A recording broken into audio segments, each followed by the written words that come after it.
आप कोई भी सवाल पूछ सकते हैं। मैं ये पूछना चाहता हूं कि कुरान में कहीं ये लिखा है कि कोई शख्स भी इस तरह की एक आयत भी नहीं बना सकता। ये चैलेंज है? जी हाँ, बिल्कुल सही। कुरान में कई जगहों पर इस बात का उल्लेख मिलता है कि कुरान अल्लाह की एक अनूठी और अद्वितीय किताब है जिसे सिर्फ अल्लाह ही बना सकता था। इसीलिए कुरान में एक चुनौती भी दी गई है कि कोई भी इंसान कुरान जैसी एक सूरा या आयत भी नहीं बना सकता। क्यों ये चुनौती दी गई?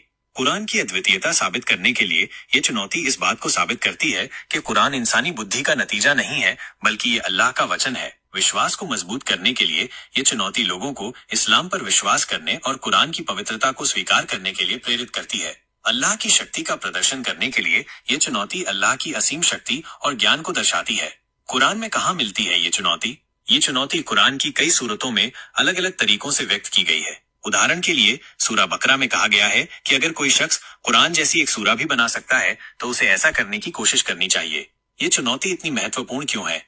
ये चुनौती इसलिए महत्वपूर्ण है क्योंकि ये हमें कुरान की अहमियत और उसकी अद्वितीयता को समझने में मदद करती है।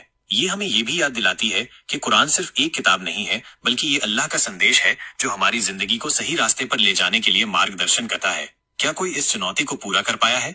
इतिहास में कभी भी कोई ऐसा व्यक्ति नहीं हुआ जो कुरान जैसी एक सूरा या आयत बनाने में सफल हो पाया हो। ये इस बात का प्रमाण है कि कुरान इंसानी बुद्धि से परे एक चमत्कार है।